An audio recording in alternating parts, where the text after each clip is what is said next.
Right now I'm going to talk about our field trip to Montpelier. We went, it was a 7-hour bus ride, both ways included, with not enough, we had more children than we did seats. That was my favorite part of the trip. But it was a lot of fun, and actually what I want to focus on this vlog is that I had been considering and coming up with all these, reading these books, these games, and SOL review and stuff that we could play on the bus to keep the kids busy and to fit in some academic stuff.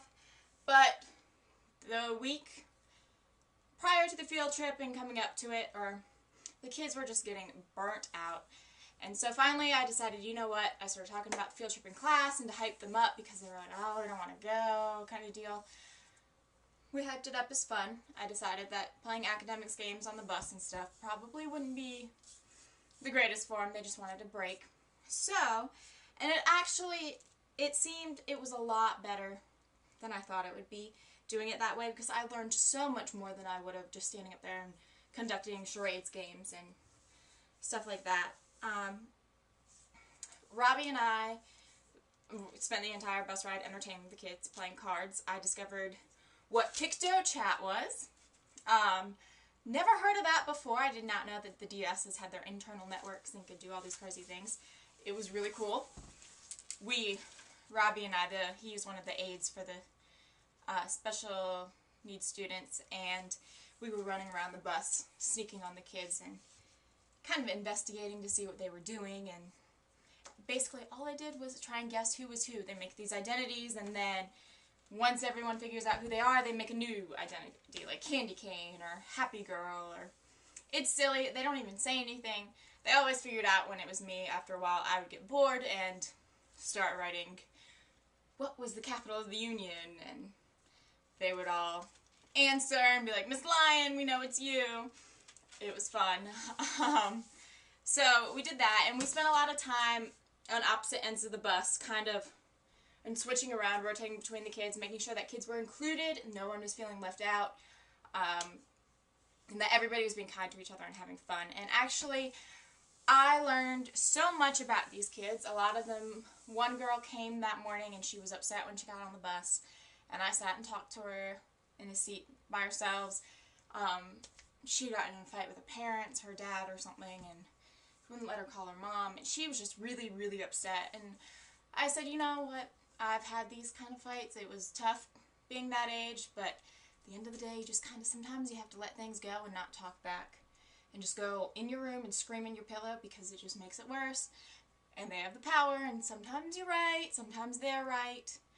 It's just, it's the age, you'll get past it. And it did make her feel better, and we kind of talked about different things she can do to try to avoid talking to her, or back-talking with her parents. And things would go a little bit smoother, because it sounded like some of the fights were getting a bit, not violent, but they were escalating to a lot of screaming on top of each other, not just the usual parents yell, they yell back and go slam the door. They just continuous screaming. Neither of them knew when to stop. Let's see. It was exhausting. I came home and felt like I wanted to get hit by a bus. Or I had gotten hit by a bus. I was just wiped, but it was a ton of fun. I think the kids gained a lot of respect for me because the next day in class, usually 6th period is my crazy off-the-walls class. I mean, they're good. They're very good, don't get me wrong, and I love all of them. But usually they're more chatty classes, and 7th period is I've got a bunch of very, very smart kids in there, and they're very, they listen, and class goes a lot smoother, and it's a lot easier to get through everything. But it actually flip-flopped the next day. I think I gained respect with a lot of kids because 6th period, I had never seen them be so well behaved in my life. They were silent when I asked them to be silent. It was great. So it was really cool. I think I gained a lot of respect from them, and I'd always made an effort, like I'd really spent time with the kids, and I always try and build those relationships. But that much time really gave me a good opportunity. And actually, what made me feel the best about it was I had the kids write reflections.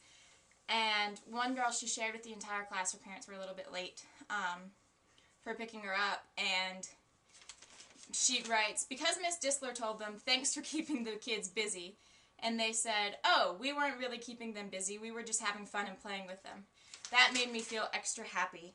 And how hard teachers work for their field trips. So, I think it was really cool that she shared that with the class, and that the kids know that we really like them, and we really enjoy hanging out with them, and I think that really helped. And my teacher actually said, you know, kids know when they're genuinely liked by someone, and they usually react better. And I think that's true, so I'm glad I didn't waste my time trying to play academic games and doing silly things like that, because I had a blast. The kids had a blast. We made up new card games. We played Picto Chat things, and so it was a lot of fun.